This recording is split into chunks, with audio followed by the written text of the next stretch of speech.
माननीय सदस्यगण, मैं 18वें लोकसभा के सभी नवनिर्वाचित सदस्यों को बहुत बहुत बधाई और शुभकामनाएं देती हूँ। आप सभी यहाँ देश के मतदाताओं का विश्वास जीतकर आए हैं। देश सेवा और जन सेवा का ये सौभाग्य बहुत कम लोगों को मिलता है। मुझे पूरा विश्वास है आप राष्ट्र प्रथम की भावना के साथ अपना दायित्व निभाएंगे, 140 करोड़ देशवासियों की आकांक्षाओं की पूर्ति का माध्यम बनेंगे। मैं श्री ओम बिरला जी को लोकसभा के अध्यक्ष की गौरवपूर्ण भूमिका के निर्वहन के लिए शुभकामनाएं देती हूँ। उनके पास सार्वजनिक जीवन का बहुत व्यापक अनुभव है। मुझे विश्वास है कि वे लोकतांत्रिक परंपराओं को अपने कौशल से नई ऊंचाई से देने में सफल होंगे। माननीय सदस्यगण, मैं आज कोटि कोटि देशवासियों को की तरफ से भारत के चुनाव आयोग का भी आभार व्यक्त करती हूँ। ये दुनिया का सबसे बड़ा चुनाव था। करीब 64 करोड़ मतदाताओं ने उत्साह और उमंग के साथ अपना कर्तव्य निभाया है। इस बार भी महिलाओं ने बढ़ चढ़कर मतदान में हिस्सा लिया है। इस चुनाव की बहुत सुखद तस्वीर जम्मू कश्मीर में भी सामने आए हैं। कश्मीर घाटी में वोटिंग के अनेक दशकों के रिकॉर्ड टूटे हैं। बीते 4 दशकों में कश्मीर में हमने बंद और हड़ताल के बीच कम मतदान का दौर ही देखा था। भारत के दुश्मन इसको वैश्विक मंचों पर जम्मू कश्मीर की राय के रूप में दुष्प्रचारित करते रहे, लेकिन इस बार कश्मीर घाटी ने देश और दुनिया में ऐसे हार ताकत को करारा जवाब दिया है। पहली बार इस लोकसभा चुनाव में घर पर जाकर भी मतदान कराया गया है। मैं लोकसभा चुनाव से जुड़ी हर कर्मी को सराहना करती हूं और अभिनंदन करती हूं। माननीय सदस्यगण, 2024 के लोकसभा चुनाव की चर्चा आज पूरी दुनिया में हो रही है। दुनिया देख रही है कि भारत के लोगों में लगातार तीसरी बार स्थिर और स्पष्ट बहुमत की सरकार बनाई है।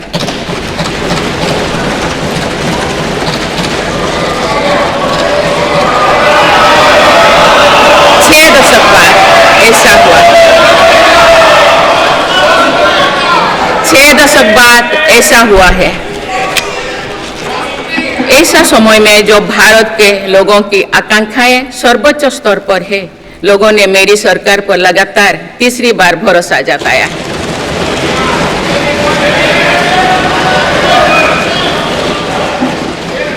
भारत के लोगों को ये पूर्ण विश्वास है कि उनकी आकांक्षाएं सिर्फ मेरी सरकार ही पूरा कर सकती है।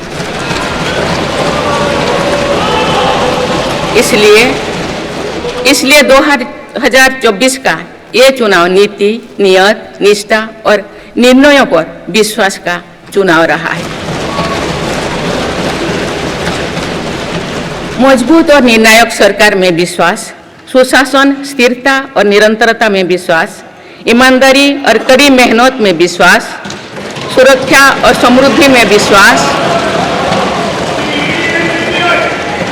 सरकार की गारंटी और डिलीवरी पर विश्वास, विकसित भारत के संकल्प में विश्वास।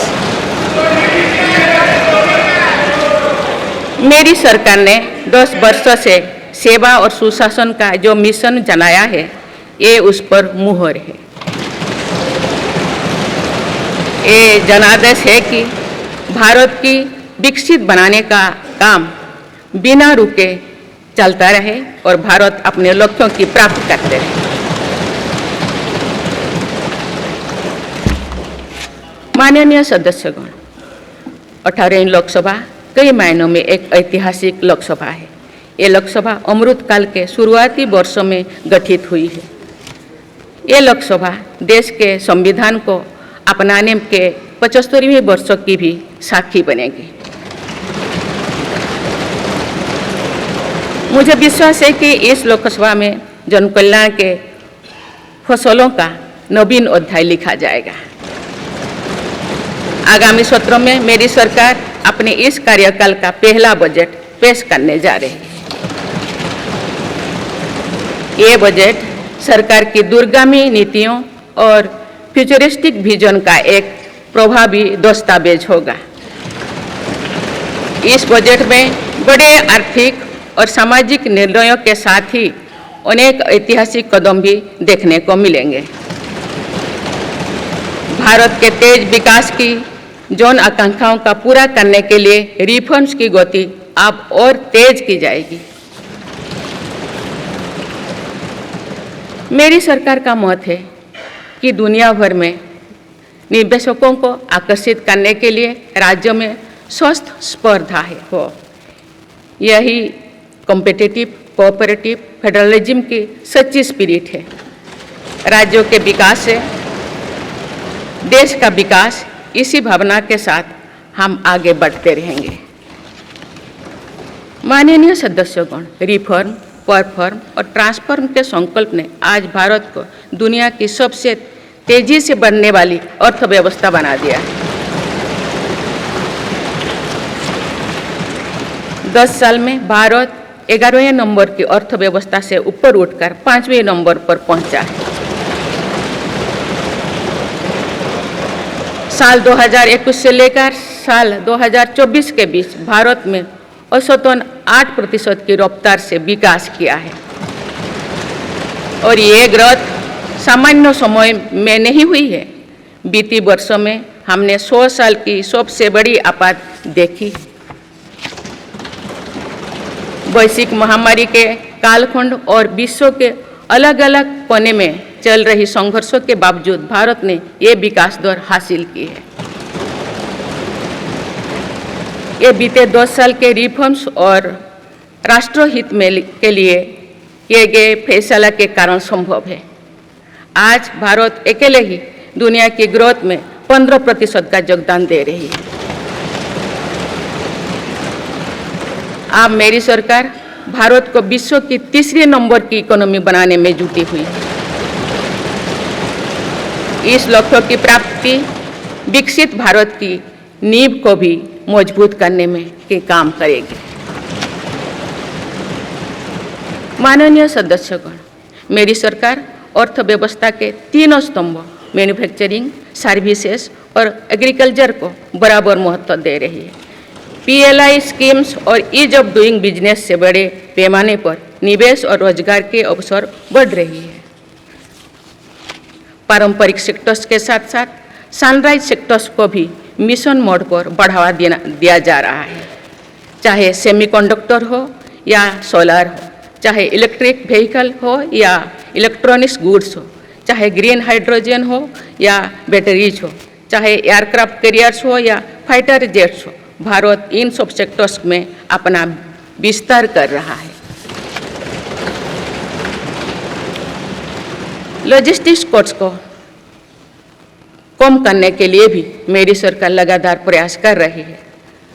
सरकार सर्विस सेक्टर को भी मजबूत करने में जुटे हैं।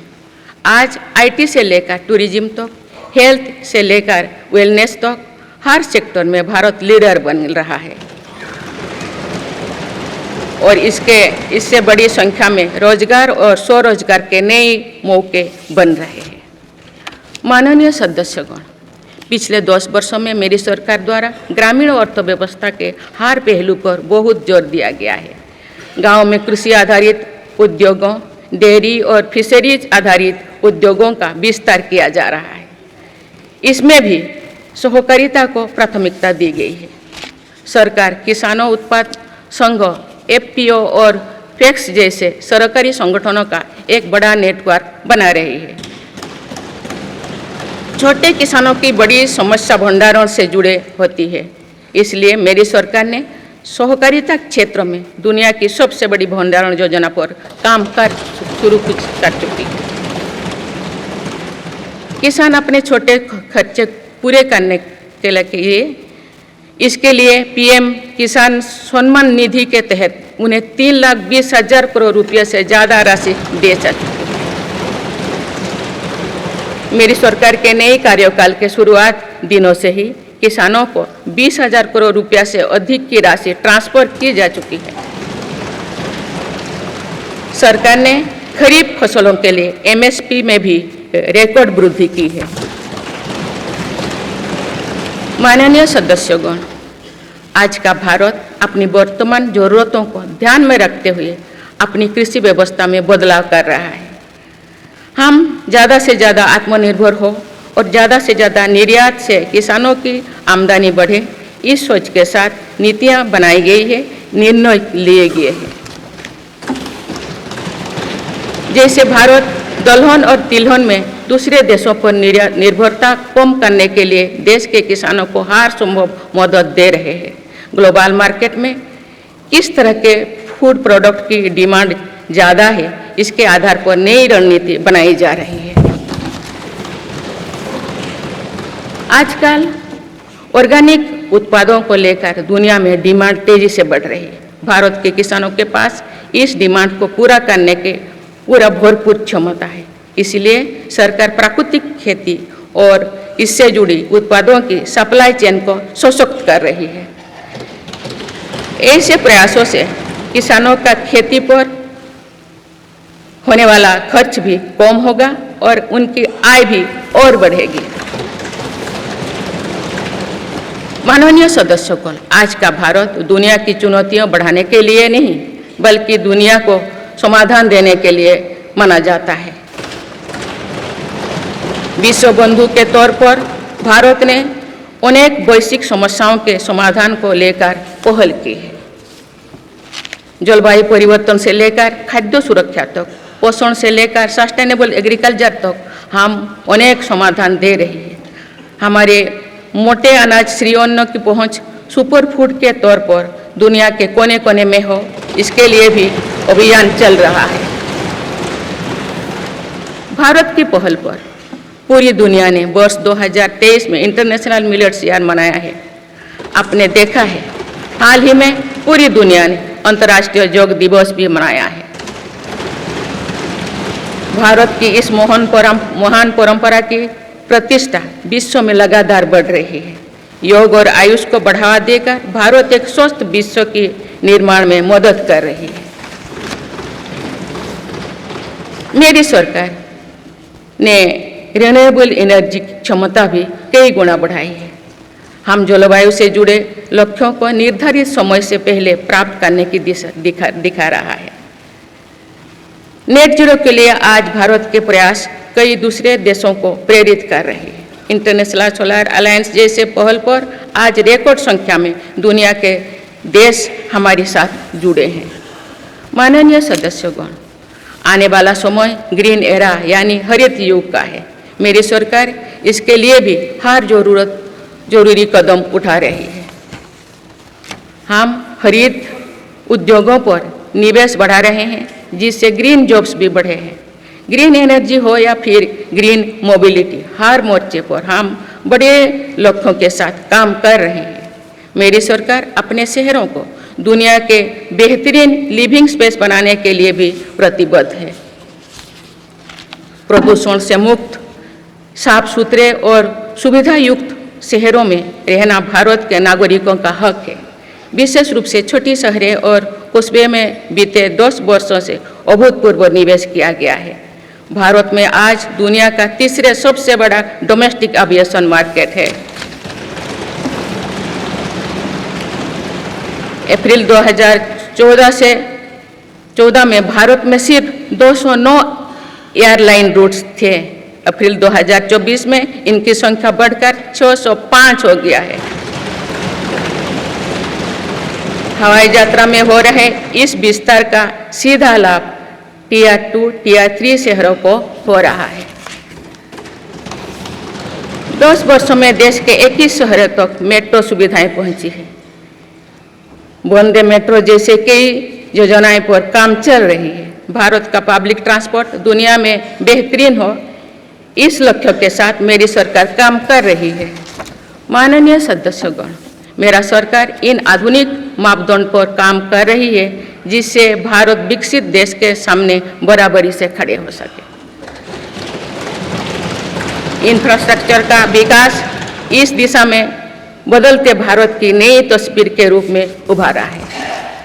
मेरी सरकार ने 10 वर्षों में पीएम ग्रामीण सड़क योजना के तहत गांव में 3,80,000 किलोमीटर से ज़्यादा सड़कें बनाई। आज भारत में नेशनल हाईवेज और एक्सप्रेसवेज का जाल बिछ रहा है। नेशनल हाईवेज बनाने की गति में भी 2 गुनी से अधिक की वृद्धि हुई है। अहमदाबाद मुंबई के बीच हाई स्पीड रेल इकोसिस्टम का निर्माण कार्य भी तेजी से आगे बढ़ रहे हैं। मेरी सरकार ने उत्तर, दक्षिण और पूर्वी भारत के बुलेट ट्रेन कॉरिडोर्स के लिए फिजिबिलिटी स्टडीज शुरू करने का फैसला किया है। पहली बार देश में अंतर्देशीय जलमार्गों के विकास पर इतने व्यापक रूप से काम शुरू हुआ है। इसका बड़ा लाभ नॉर्थ ईस्ट को होगा। मेरी सरकार ने नॉर्थ ईस्ट के विकास के लिए 10 वर्षों में आवंटन में 4 गुना से अधिक की वृद्धि की है। सरकार इस क्षेत्र को एक्ट पॉलिसी के तहत स्ट्रेटेजिक गेटवेज बनाने के लिए काम कर रही है। नॉर्थ ईस्ट में हर तरह की कनेक्टिविटी का बढ़ाया जा रहा है। शिक्षा, स्वास्थ्य, पर्यटन, रोजगार, हर क्षेत्र में विकास कार्यों को आगे बढ़ाया जा रहा है। असम में 27,000 करोड़ रुपए की लागत से सेमीकंडक्टर प्लांट बनाया जा रहा है। यानी north east made in India chips को भी सेंटर होने वाला है। मेरी सरकार नॉर्थ ईस्ट में स्थायी शांति के लिए निरंतर काम कर रही है। पिछले इस 10 वर्षों में अनेक पुराने विवादों को हल किया गया, अनेक अहम समझौते हुई है। नॉर्थ ईस्ट में अशांत क्षेत्रों में तेज विकास करके चरणबद्ध तरीके से अफवाह हटाने का काम भी जारी है।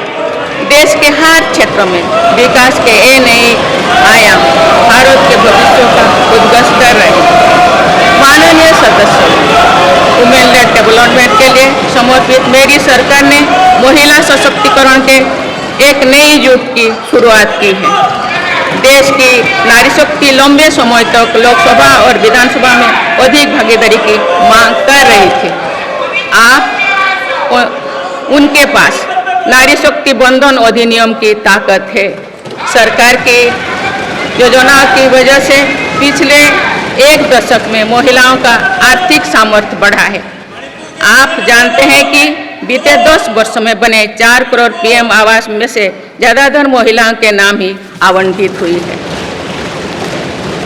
आप तीसरी कार्यकाल के शुरुआत में ही सरकार ने 3 करोड़ नए घर बनाने की स्वीकृति दे दी है। इनमें से भी अधिकतर घर महिलाओं के नाम पर ही आवंटित होंगे। बीते 10 वर्षों में 10 करोड़ महिलाएं सेल्फ हेल्प ग्रुप्स से जुड़े हैं। मेरी सरकार ने 3 करोड़ महिलाओं को लखपति दीदी बनाने के लिए व्यापक अभियान चलाए हैं। इसके लिए सेल्फ हेल्प ग्रुप्स को आर्थिक मदद भी बढ़ाई जा रही है। सरकार का प्रयास है कि महिलाओं का कौशल बढ़े, कमाई के साधन बढ़े और उनका सम्मान भी बढ़े। नमो ड्रोन दीदी योजना इस लक्ष्य की पूर्ति में सहायक बन रही है। इस योजना के तहत हजारों सेल्फ हेल्प ग्रुप्स की महिलाओं को ड्रोन दिए जा रहे हैं।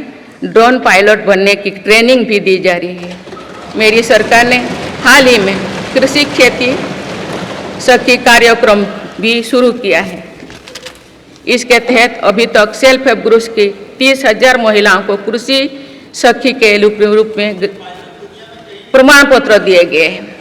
कृषि सखियों को आधुनिक खेती की तकनीक में प्रशिक्षण किया जा रहा है ताकि वे कृषि को और आधुनिक बनाने में किसानों की मदद कर सकें।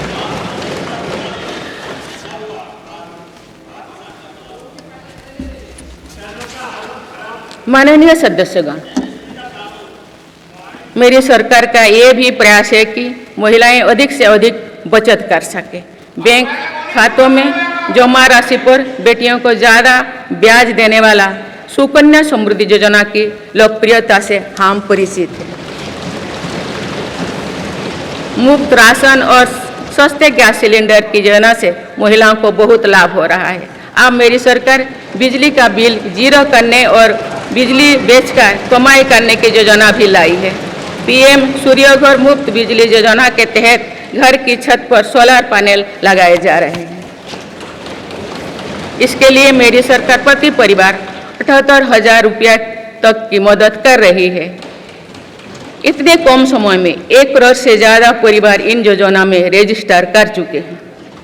जिन घरों में सोलर पैनल लग चुके हैं, अब वहां बिजली का बिल जीरो हो गया है। माननीय सदस्यगण, विकसित भारत का निर्माण तभी संभव है जब देश के गरीब, युवा, नारी शक्ति और किसान सशक्त होंगे। इसलिए मेरी सरकार की योजनाओं में सर्वोच्च प्राथमिकता इन्हीं 4 स्तंभों को दी जा रही है। हमारी कोशिश इन तो हर सरकारी योजना का लाभ पहुंचाने की है और यही सैचुरेशन को की अप्रोच भी है। जो भारत इस इच्छा शक्ति के साथ काम कर रही है कि सरकारी योजना से एक भी व्यक्ति छूटे नहीं, तो इसका लाभ सभी को होता है। सरकार की योजनाओं एवं सैचुरेशन अप्रोच के कारण ही 10 वर्षों में 25 करोड़ भारतीय गरीबी से बाहर निकले हैं। इसमें अनुसूचित जाति, अनुसूचित जनजाति, पिछले वर्ग, हर समाज, हर क्षेत्र के परिवार है। 10 वर्षों में लास्ट माइल डिलीवरी पर फोकस ने इन वर्गों का जीवन बदल दिया है। विशेषकर आदिवासी समाज में ये बदलाव और भी स्पष्ट नजर आ रहा है। 24,000 करोड़ रुपया से अधिक की पीएम जनमन जैसी योजना आज अति पिछड़े जनजातीय समूह के उत्थान का माध्यम बन रही है। सरकार पीएम सूरज पटल के माध्यम से वंचित वर्गों तक आजीविका के अवसरों को पहुंचाने के लिए सुलभ ऋण भी उपलब्ध करा रही है। मेरी सरकार दिव्यांग भाइयों और बहनों के लिए किफायती और स्वदेशी सहायक उपकरण विकसित कर रही है। देश भर में प्रधानमंत्री दिव्याशा केंद्रों का भी विस्तार किया जा रहा है। वंचितों की सेवा का ये संकल्प ही सच्चा सामाजिक न्याय है। माननीय सदस्यगण, देश की श्रम शक्ति के सम्मान के लिए श्रमिक बंधुओं का कल्याण और सशक्तिकरण मेरी सरकार की प्राथमिकता है। मेरी सरकार श्रमिकों के लिए सामाजिक सुरक्षा योजनाओं को एकीकृत कर रही है। डिजिटल इंडिया तथा डाकघरों के नेटवर्क का उपयोग करके दुर्घटना और जीवन बीमा के कवरेज को बढ़ाने का काम हो रहा है। पीएम स्वनिधि का विस्तार किया जाएगा और ग्रामीणों और सेमी अर्बन क्षेत्रों के रेहड़ी पटरी वाले भाइयों बहनों को भी इसके दायरे में लाया जाएगा। माननीय सदस्यगण, बाबा साहेब डॉक्टर भीमराव अंबेडकर का मानना था कि किसी भी समाज की प्रगति समाज के निचले तबके की प्रगति पर निर्भर करती है। पिछले 10 वर्षों में राष्ट्र की उपलब्धियों और विकास का आधार गरीब का सशक्तिकरण रहा है। मेरी सरकार ने पहली बार गरीब को ये एहसास करवाया कि सरकार उनकी सेवा में है। कोरोना के कठिन समय में सरकार ने 80 करोड़ लोगों को मुफ्त राशन देने के लिए पीएम गरीब कल्याण अन्न योजना शुरू की। इस योजना का लाभ उन परिवारों को भी मिल रहा है जो गरीबी से बाहर निकले हैं, ताकि उनके कदम वापस पीछे ना जाए। स्वच्छ भारत अभियान में भी गरीब के जीवन की गरिमा से लेकर उसके स्वास्थ्य तक का राष्ट्रीय महत्व का विषय बनाया है। पहली बार देश में करोड़ों गरीबों के लिए शौचालय बनाया गया है। ये प्रयास हमें आश्वस्त करते हैं कि देश आज महात्मा गांधी के आदर्शों का सच्चे अर्थों में अनुसरण कर रहा है। मेरी सरकार 55 करोड़ लाभार्थियों को आयुष्मान भारत योजना के तहत मुफ्त स्वास्थ्य सेवाएं भी उपलब्ध करवाए हैं। देश में 25,000 जन औषधि केंद्रों को खोलने का काम भी तेजी से चल रहा है।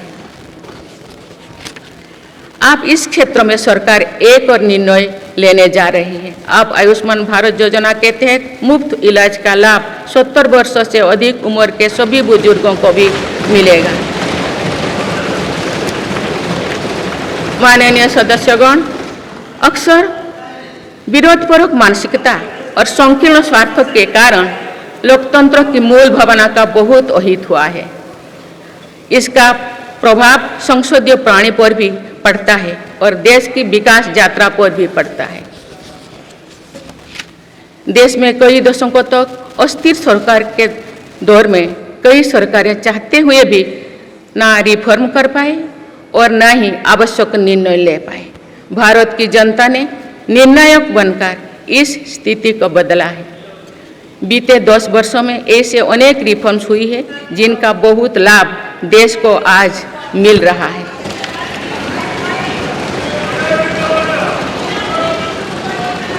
जब ये रिफॉर्म्स किए जा रहे थे तो भी इनका विरोध किया गया था, नकारात्मकता फैसले की कोशिश की गई थी, लेकिन ये सारे रिफॉर्म्स समय की कसौटी पर खरे साबित हुए हैं। 2 साल पहले भारत के बैंकिंग सेक्टर को डूबने से बचाने के लिए सरकार ने बैंकिंग रिफॉर्म्स किए, आईबीसी जैसी कानून बनाए। आज इन्हीं रिफॉर्म्स ने भारत के बैंकिंग सेक्टर को दुनिया के सबसे मजबूत बैंकिंग सेक्टर में से एक बना लिया। हमारे सार्वजनिक क्षेत्र के बैंक आज मजबूत और लाभदायक है। सार्वजनिक क्षेत्र के बैंकों के लाभ 2023-24 में 1.4 लाख करोड़ रुपये को पार कर गया, जो पिछले वर्षों की तुलना में 35% अधिक है। हमारे बैंकों की मजबूती उन्हें ऋण आधार का विस्तार करने और राष्ट्र के आर्थिक विकास में योगदान करने के लिए सक्षम बनाती है। सरकारी बैंकों का एनपीए भी लगातार कम हो रही है। आज एसबीआई रिकॉर्ड मुनाफे पर है। आज एलआईसी पहले से कहीं अधिक मजबूत है। आज एचएएल भी देश की डिफेंस इंडस्ट्री को ताकत दे रही है। आज जीएसटी भारत की इकोनॉमी को फॉर्मलाइज करने का, व्यापार कारोबार को आसान बनाने का माध्यम बना रहे हैं। अप्रैल महीने में पहली बार जीएसटी कलेक्शन ने 2 लाख करोड़ रुपये का स्तर पार कर गया है। इससे राज्यों की आर्थिक ताकत भी बढ़ी है। डिजिटल इंडिया और डिजिटल पेमेंट्स के प्रति भी आज पूरा विश्व आकर्षित हो रही है। माननीय सदस्यगण, एक सशक्त भारत के लिए हमारे सैन्य बलों में आधुनिकता जरूरी है। युद्ध की स्थिति में हम सर्वश्रेष्ठ रहें, इसके लिए सेनाओं में रिफॉर्म्स की प्रक्रिया निरंतर जारी रहनी चाहिए। इसी सोच के साथ मेरी सरकार ने बीते 10 वर्षों में डिफेंस सेक्टर में अनेक रिफॉर्म्स किए हैं। जीडीएस जैसे रिफॉर्म्स ने हमारी सेनाओं को नई मजबूती दी है। मेरी सरकार ने डिफेंस सेक्टर को आत्मनिर्भर बनाने के कई महत्वपूर्ण कदम उठाए हैं। ऑर्डिनेंस फैक्ट्रीज के रिफॉर्म से डिफेंस सेक्टर को बहुत लाभ हुआ है। 40 से अधिक ऑर्डिनेंस फैक्ट्रीज को 7 निगमों में संगठित करने से उनकी क्षमता और दक्षता दोनों बढ़ी है। ऐसे ही रिफॉर्म्स के कारण भारत आज 1 लाख करोड़ रुपये से अधिक की डिफेंस मैन्युफैक्चरिंग कर रहा है। पिछले एक दशक में हमारे डिफेंस एक्सपोर्ट 18 गुना अधिक होकर 21,000 करोड़ रुपया तक पहुंच चुका है। फिलीपींस के साथ ब्रह्मोस मिसाइल का रक्षा सौदा डिफेंस एक्सपोर्ट के क्षेत्र में भारत की पहचान मजबूत कर रहा है।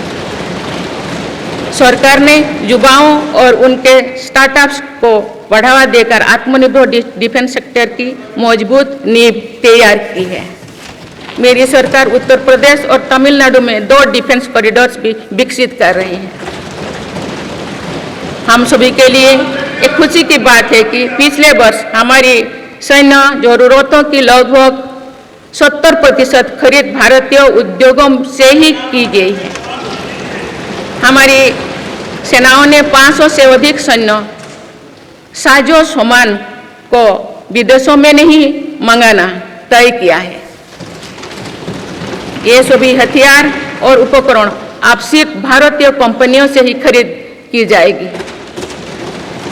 मेरी सरकार ने सैनिकों के हितों को भी हमेशा प्राथमिकता दी है। तभी 4 दशक के बाद वन रैंक वन पेंशन को लागू किया गया है। इसके तहत अब तक 1,20,000 करोड़ रुपया दिए जा चुके हैं। शहीद सैनिकों के सम्मान के लिए सरकार ने कर्तव्य पथ के एक छोर पर नेशनल वॉर मेमोरियल की स्थापना भी की है। ये प्रयास केवल वीर जवानों के प्रति कृतज्ञ राष्ट्र का नमन ही नहीं है, बल्कि राष्ट्र प्रथम की अनवरत प्रेरणा का स्रोत भी है। माननीय सदस्यगण, मेरी सरकार देश के हर युवा को बड़े सपने देखने और उन्हें साकार करने के लिए जरूरी माहौल बनाने में जुटी है। बीते 10 वर्षों में ऐसे हर अवरोध को हटाया गया है जिसके कारण युवाओं को परेशानी थी। पहले अपने ही प्रमाण पत्रों को अटेस्ट करने के लिए युवाओं को भटकना पड़ता था। अब युवा सेल्फ अटेस्टेड करने का काम कर रहे हैं। केंद्र सरकार की ग्रुप सी ग्रुप डी भर्तियों से इंटरव्यू को खत्म किया गया है। पहले जो विद्यार्थी सिर्फ भारतीय भाषा में पढ़ाई करते थे उनके साथ अन्याय की जाती थी। मेरी सरकार ने नई राष्ट्रीय शिक्षा नीति लागू कर इस अन्याय को दूर करने के लिए कदम उठाए हैं। युवाओं को अब भारतीय भाषा में इंजीनियरिंग की पढ़ाई का विकल्प भी मिला है। विगत 10 वर्ष में देश में 7 नई IIT, 16 IIIT, 7 IIM, 15 नए एम्स, 315 मेडिकल कॉलेज और 390 विश्वविद्यालय स्थापित किया गया है। मेरी सरकार इन संस्थानों को और मजबूत बनाकर आवश्यकता के अनुसार इनकी संस्था को भी बढ़ाएंगे। सरकार एक डिजिटल विश्वविद्यालय बनाने की दिशा में भी काम कर रही है। अटल टिंकरिंग लैब्स, स्टार्टअप इंडिया और स्टैंडअप इंडिया जैसे अभियान हमारे युवाओं का सामर्थ्य बढ़ा रहे हैं। इन्हीं प्रयासों से आज भारत दुनिया का तीसरा सबसे बड़ा स्टार्टअप इकोसिस्टम बन चुका है। माननीय सदस्यगण, सरकार का ये निरंतर प्रयास है कि देश के युवाओं को अपनी प्रतिभा दिखाने का उचित अवसर मिले। सरकारी भर्ती हो या फिर परीक्षाएं, सुनिए, परीक्षाएं किसी भी कारण से इनमें रुकावट आए, ये उचित नहीं है।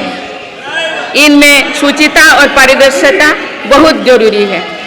हाल ही में कुछ परीक्षाओं में हुई पेपर लीक की घटनाओं की निष्पक्ष जांच और दोषियों को कड़ी से कड़ी सजा दिलवाने के लिए मेरी सरकार प्रतिबद्ध है। इससे पहले भी हमने देखा है कि कई राज्यों में पेपर लीक की घटनाएं होती रही है। इस पर दलीय राजनीति से ऊपर उठकर देशव्यापी ठोस उपाय करने की जरूरत है। संसद ने भी परीक्षा में होने वाली गड़बड़ियों के विरुद्ध एक सख्त कानून बनाया है। मेरी सरकार परीक्षाओं से जुड़ी संस्थाओं, उनके कामकाज के तरीके, परीक्षा प्रक्रिया सभी में बड़ी सुधार करने की दिशा में काम कर रही है। माननीय सदस्यगण, मेरी सरकार ने युवाओं की राष्ट्र निर्माण में भागीदारी और बढ़ाने के लिए मेरा युवा भारत माय भारत अभियान की शुरुआत भी की है। इसमें अब तक 1.5 करोड़ से अधिक युवाओं का पंजीकरण हो चुका है। इस पहल से युवाओं में नेतृत्व कौशल और सेवा भावना का बीजारोपण होगा।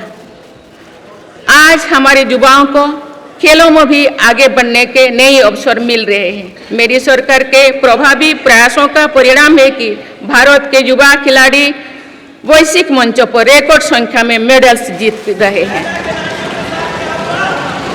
कुछ ही दिनों बाद पेरिस ओलंपिक्स में भी शुरू होने वाले जा रहे हैं।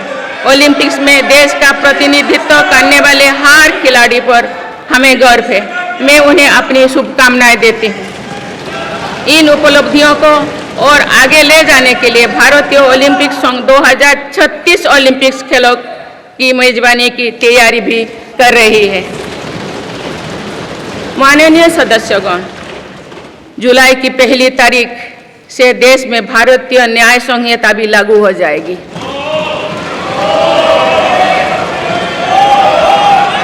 अंग्रेजी राज में गुलामों को दौड़ देने की मानसिकता थी। दुर्भाग्य से आज़ादी के अनेक दशकों तक गुलामी के दौर की यही दंड व्यवस्था चलती रही। इसे बदलने की चर्चा अनेक दशकों से की जा रही थी, लेकिन ये साहस भी मेरी सरकार ने ही करके दिखाए हैं। अब दंड के जगह न्याय को प्राथमिकता होगी, जो हमारे संविधान की भी भावना है।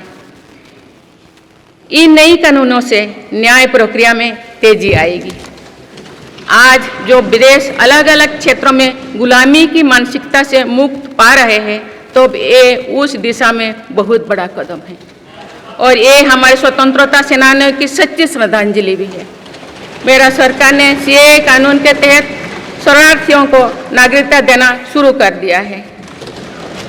इससे बंटवारे से पीड़ित अनेक परिवारों के लिए सम्मान का जीवन जीना तय हुआ है। जिन परिवारों को सीएए के तहत नागरिकता मिली है, मैं उनके बेहतर भविष्य की कामना करती हूँ।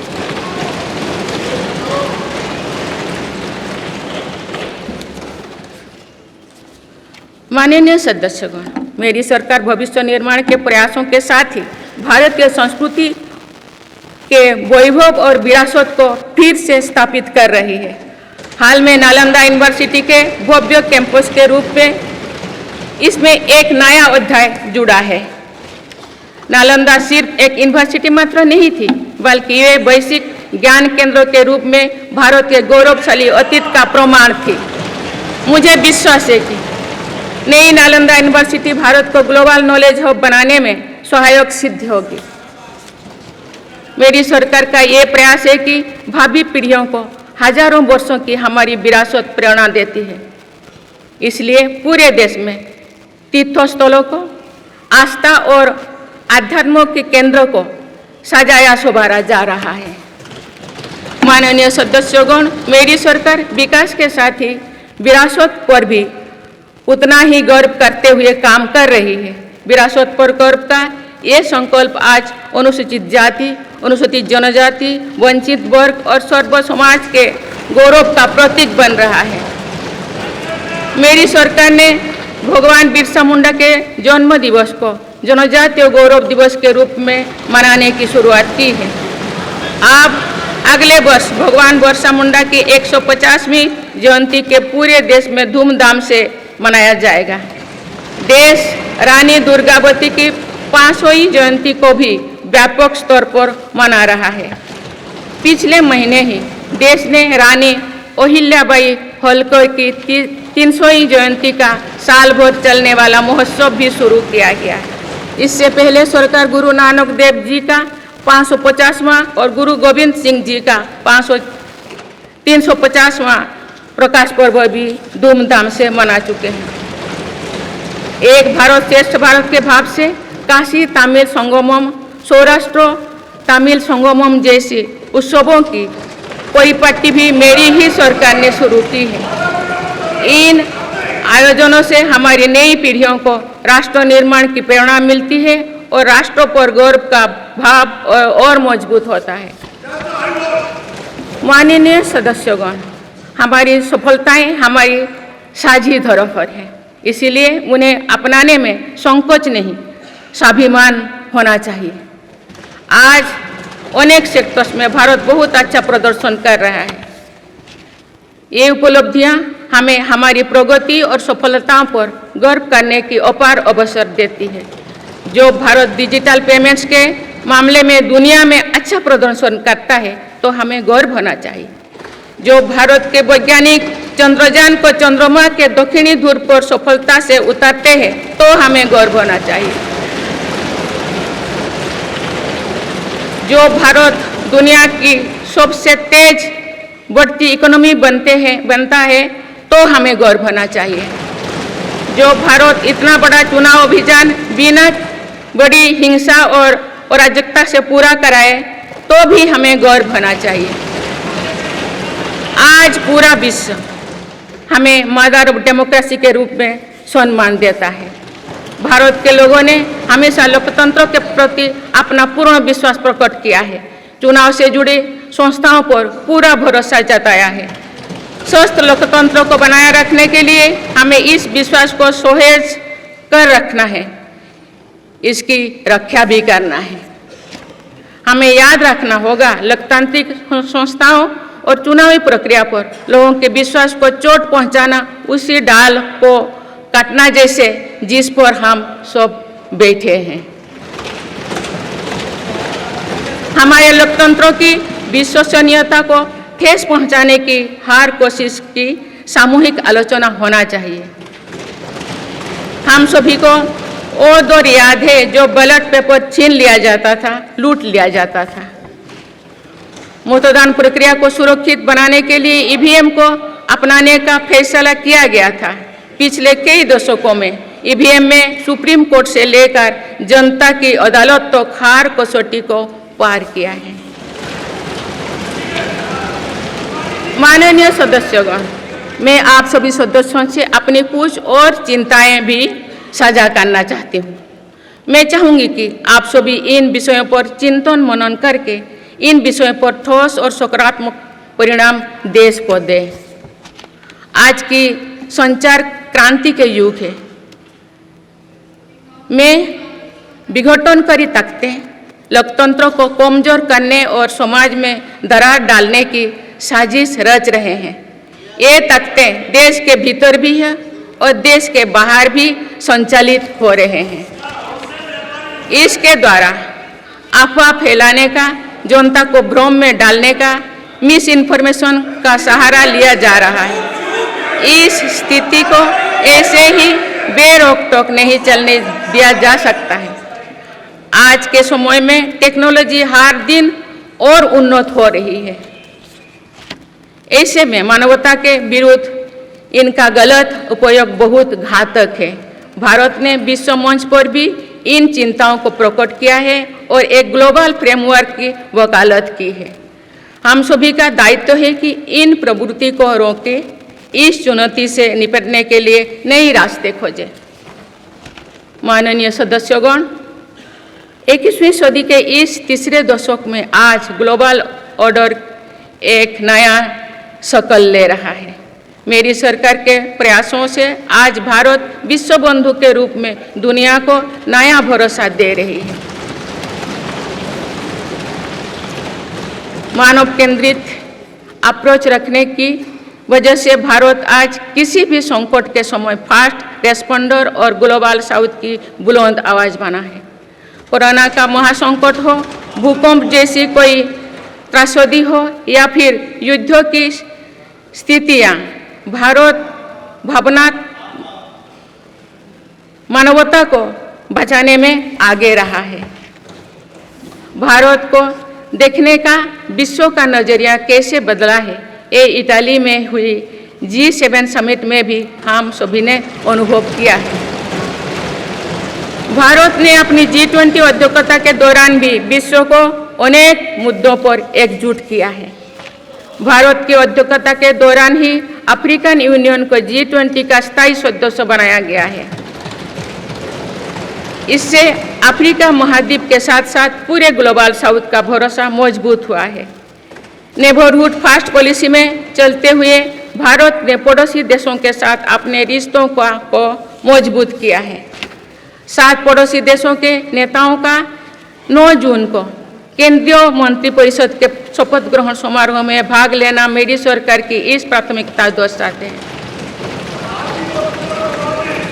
भारत सबका साथ सबका विकास की भावना के साथ इंडो पैसिफिक क्षेत्रों के देश के साथ भी सहयोग बढ़ा रही है। पूर्वी एशिया हो या फिर मिडिल ईस्ट और यूरोप, मेरी सरकार कनेक्टिविटी पर बहुल बल दे रही है। भारत के विजन ने ही India middle east Europe economic corridor को आकार देना शुरू किया है। ये कॉरिडोर 21वीं सदी के सबसे बड़ी गेम चेंजर में एक सिद्ध होगा।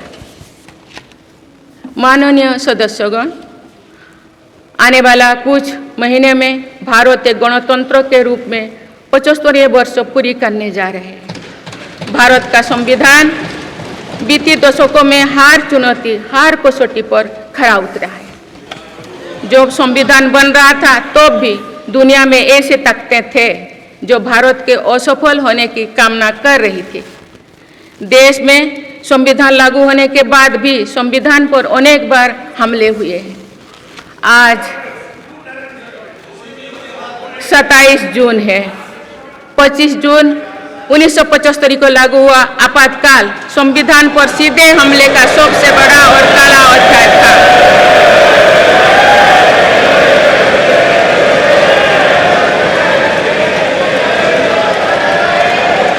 पूरे देश में हाहाकार मच गया था, लेकिन ऐसी असंवैधानिक ताकतों पर देश ने विजय प्राप्त करके दिखाया, क्योंकि भारत के मूल में गणतंत्र की परंपराएं रही है। मेरी सरकार भी भारत के संविधान को सिर्फ राजकाज का माध्यम भर नहीं मानती, बल्कि हमारा संविधान जन चेतना का हिस्सा हो, इसके लिए हम प्रयास कर रहे हैं। इसी ध्येय के साथ मेरी सरकार ने 26 नवंबर को संविधान दिवस के रूप में मनाना शुरू किया है। आप भारत के उस भूभाग हमारे जम्मू कश्मीर में भी संविधान पूरी तरह लागू हो गया है, जहां आर्टिकल 370 की वजह से स्थितियां कुछ और थी। माननीय सदस्यगण, राष्ट्र की उपलब्धियों के निर्धारण इस बात से होता है कि हम अपने दायित्वों का निर्वहन कितनी निष्ठा से कर रहे हैं। 18 लोकसभा में कई नए सदस्य पहली बार संसदीय प्रणाली का हिस्सा बने हैं। पुराने सदस्य भी नए उत्साह के साथ आए हैं। आप सभी जानते हैं कि आज का समय हर प्रकार से भारत के लिए बहुत अनुकूल है। आने वाले वर्षों में भारत की सरकार और संसद का क्या निर्णय लेती है, क्या नीतियां बनाती है, इस पर पूरा विश्व की नज़र है। इस अनुकूल समय का अधिक से अधिक लाभ देश को मिले, ये दायित्व सरकार के साथ साथ संसद के हर सदस्यों का भी होना चाहिए। पिछले 10 वर्षों में जो रिफॉर्म्स हुई है, जो नया आत्मविश्वास देश में आया है, इससे हम विकसित भारत बनाने के लिए नई गति प्राप्त कर चुके हैं। हम सभी को ये हमेशा ध्यान रखना है कि विकसित भारत का निर्माण देश के हर नागरिक की आकांक्षा है, संकल्प भी है। इस संकल्प की सिद्धि में अवरोध पैदा ना हो, ये हम सभी का दायित्व है भी, कर्तव्य भी है। नीतियों का विरोध और संसदीय कामकाज का विरोध दो भिन्न बातें हैं। जब संसद सुचारू रूप से चलती है, जब यहाँ स्वस्थ चर्चा परिचर्चा होती है, जब दूरगामी निर्णय होते हैं, तब लोगों का विश्वास सिर्फ सरकार ही नहीं, पूरी व्यवस्था पर बनता है। इसीलिए मुझे भरोसा है कि संसद के पल पल का सदुपयोग होगा, जनहित को प्राथमिकता मिलेगा। माननीय सदस्यगण, हमारे वेदों में हमारे ऋषियों ने हमें कुछ नीति वाणी दिए हैं, जैसे कि समान मंत्र हो समिति ही समानी की प्रेरणा दी है, अर्थात हम एक समान विचार और लक्ष्य लेकर एक साथ काम करें। यही इस संसद की मूल भावना है। इसलिए जब भारत तीसरी नंबर की इकोनॉमी बनेगा, तो देश की इस सफलता में आपकी भी सहभागिता होगी। हम जो 2027 में आज़ादी की शताब्दी का उत्सव विकसित भारत के रूप में मनाएंगे, तो इस पीढ़ी को भी श्रेय मिलेगा। आज हमारे युवाओं में जो सामर्थ्य है, आज हमारे संकल्प में जो निष्ठा है, हमारी जो असंभव सी लगने वाली उपलब्धियां हैं, ये इस बात का प्रमाण है कि आने वाला दौर भारत का दौर है। ये सदी भारत की सदी है और इसका प्रभाव आने वाली 1000 वर्षों तक रहेगा।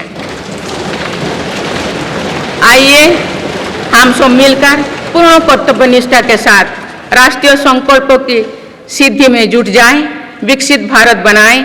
आप सभी को मेरा बहुत बहुत बहुत शुभकामनाएं। धन्यवाद।